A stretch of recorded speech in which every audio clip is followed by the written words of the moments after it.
Bonjour à tous les Ivoiriens, bonjour à tous les habitants de la Côte d'Ivoire, bonjour à tous les Africains du monde, bonjour au parti FPI et bonjour également à tous les combattants de la libération de l'Afrique. Je vous salue. Alors, chers Ivoiriens, je suis Carton Noir, le Cordia sans phare, et je suis vraiment choqué pour ce que je viens d'apprendre. Voilà. Nous savons tous que l'esclavage est enseigné depuis la classe du primaire, afin que ces personnes sachent comment était traité l'Africain par les Occidentaux à l'époque. Mais si on me disait qu'on allait rencontrer au XXIe siècle l'esclavage, j'aurais dit jamais. Et voici, elle apparaît en 2017.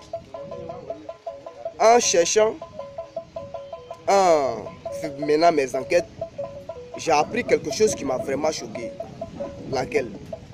J'ai appris que l'Union européenne paye la Libye pour rentrer les Noirs esclaves avec l'accord de l'Union africaine.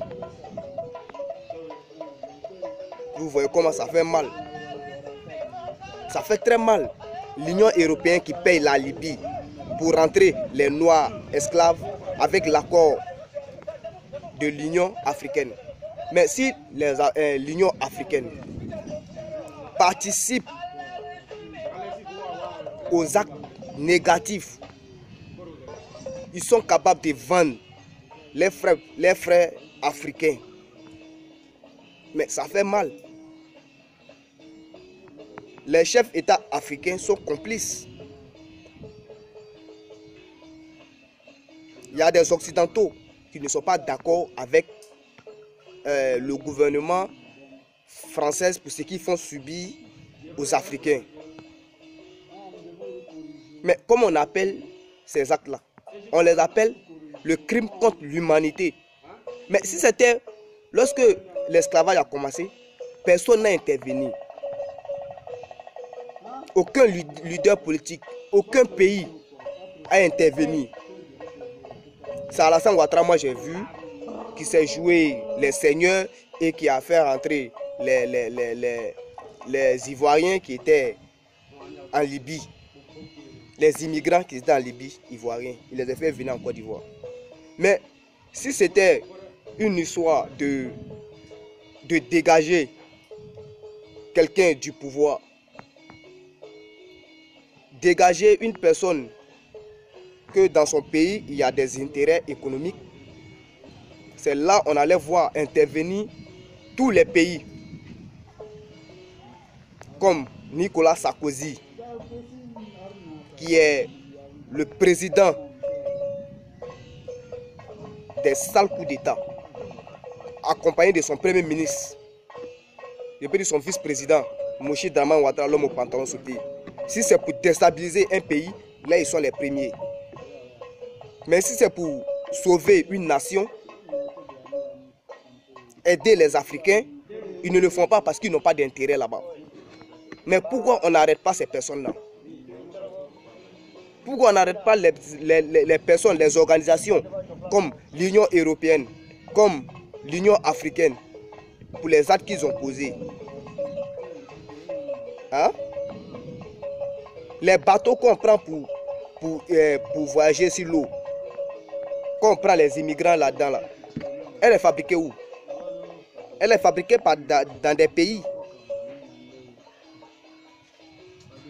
Les gens ne peuvent pas, faire immigrer des gens sans que ces organisations ne soient au courant. Mais si aujourd'hui, moi je viens, j'apprends que l'Union européenne paye la Libye pour rendre le noir esclave avec l'accord de l'Union africaine, mais nous les Africains, ce qui veut dire que nous les Africains, on ne s'aime pas.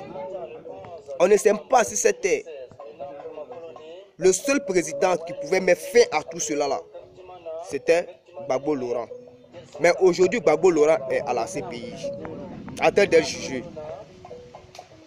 Mais après Laurent Gbagbo, là, il y a quelqu'un que moi j'ai confiance, qui peut sauver l'Afrique, la Côte d'Ivoire. C'est M. Guillaume Soro. À part lui, là, moi je ne vois personne. Même Afil Guessa, moi je ne le vois pas. Les Ivoiriens sont en train de mourir de faim. Il y a les Européens qui ont leurs dictateurs africains qui manigantent des sales coups. Et personne là, on ne parle. Il y a des joueurs célèbres que je n'ai pas la confirmation, qui participent au comment on appelle même, à l'esclavage qui se passe en Libye. Il y a des personnes célèbres qui financent pour qu'ils puissent bien gérer l'esclavage qui se passe en Libye. Mais c'est une honte. Ils le font tout simplement pour ne pas que les Africains aient l'envie d'aller en Europe. Pourtant, ce sont nous les Africains qui leur nourrissons. C'est grâce à l'Afrique que les Occidentaux arrivent à se développer, grâce à nos richesses. Et vous ne voulez pas que les Africains partent chez vous là-bas. Mais s'ils ne veulent pas que les Africains partent chez eux, pourquoi ne pas faire aussi que les Africains aussi, pourquoi ne pas mettre en Afrique une structure qui va permettre aux Turcs, aux Occidentaux, avant de venir, nous envoyer un cadre de séjour. Il faut qu'on fasse cela, c'est ce que Gbagbo Laurent voulait faire. Il y a quelle différence entre la France et les pays francophones? Il n'y a pas de différence. Il n'y a pas de différence. Mais pourquoi ils font subir ces gens des actes-là aux Africains? Pourquoi? Hein? Alassane Ouattara, c'est le nouveau cheval de bataille de la France. Ce que les Ivoiriens n'ont pas compris, c'est ce qui s'est passé avec Charles Konan-Banny. Charles Konan-Banny s'est présenté comme candidat pour dégager Gbagbo Laurent et Alassane Ouattara. Vous voyez. Mais les Africains, les Ivoiriens n'ont pas vite compris. C'était un coup monté par la France. Vous voyez. Mais aujourd'hui, Charles Konan-Banny est où? Il n'est pas en Côte d'Ivoire. Il est hors de la Côte d'Ivoire. Donc, j'aimerais dire aux Ivoiriens, voici ce que les organisations européennes, les organisations africaines font subir à l'Afrique. Les Occidentaux, là, ils veulent détruire tous les habitants de l'Afrique afin de pouvoir avoir accès à toutes les richesses qui se trouvent en Afrique francophone. Toutes les entreprises qui ont été privatisées en Côte d'Ivoire, je vous dis aujourd'hui, c'est Alassane Ouattara qui a vendu ces entreprises-là lorsqu'il était ministre. Il a vendu les entreprises et puis lui, il a réacheté ça de l'autre côté. C'est-à-dire, il est en Côte d'Ivoire, il a vendu, comment on appelle, les sociétés là, comme la CEE, la SODECI, il a vendu ça et puis lui-même, il a acheté ces trucs-là, ces entreprises-là en France. Vous voyez, c'est-à-dire que les entreprises là, c'est pour lui. Il nous a mis dans des problèmes et puis lui, il vient et se présente comme le sauveur. Je vous dis que c'est pour Alassane Ouattara. C'est lui qui a vendu la CEE lorsqu'il était ministre. C'est lui encore qui a réacheté la CEE l'autre côté derrière l'eau. On nous fait croire que c'est la France qui a acheté. Mais ce n'est pas la France, hein? C'est Alassane Ouattara qui a acheté. Donc Alassane Ouattara là, c'est un dictateur. J'aimerais dire aux Ivoiriens, chaque jour que Alassane Ouattara vous sourit, regardez entre ses dents du sang. Chaque matin, il boit le sang humain. C'est un démon. Il n'a pas des actes positifs. Tout ce qui passe dans son esprit, ce sont des actes négatifs. Il n'aime pas les Africains, il n'aime pas les Ivoiriens.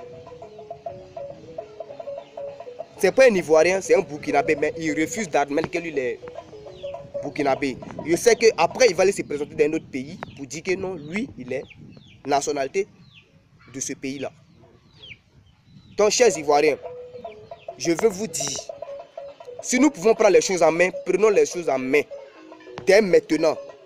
C'est tout. Sinon, l'esclavage reviendra en Côte d'Ivoire. Aujourd'hui, là, avant, quand tu tapais le mot esclavage, on vous montrait des choses d'avant, les esclaves d'avant. Mais aujourd'hui, quand tu tapes le mot esclavage sur Google, ce sont des événements qui viennent de se passer tout récemment qu'on vous montre. Mais pourquoi? Pourquoi?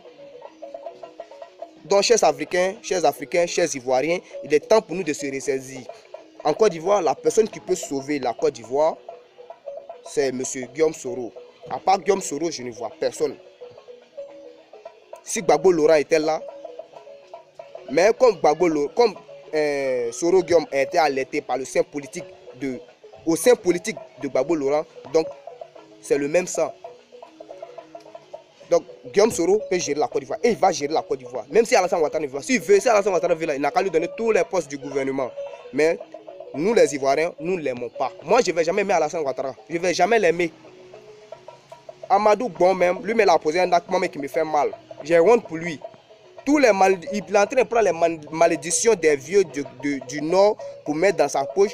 Et ces malédictions-là lui serviront comme passeport pour rentrer en enfer. C'est ça, il oublie. C'est ce que moi je lui dis. Ces malédictions-là qu'il a empochées là. C'est ça qui sera son passeport pour aller en enfer. Amadou Bon, mais il ne l'a jamais aimé. Je ne vais jamais l'aimer. Même en enfer, il ne va jamais l'aimer. Donc, chers Ivoiriens, voici ce message qu'il voulait vous apporter. Voilà. Que chacun s'assoie et réfléchisse pour trouver une solution positive à lui et savoir comment marcher dans cette vie. C'était Carton Noir, le cordial sans phare, l'ami intime de la mort. Ciao, ciao.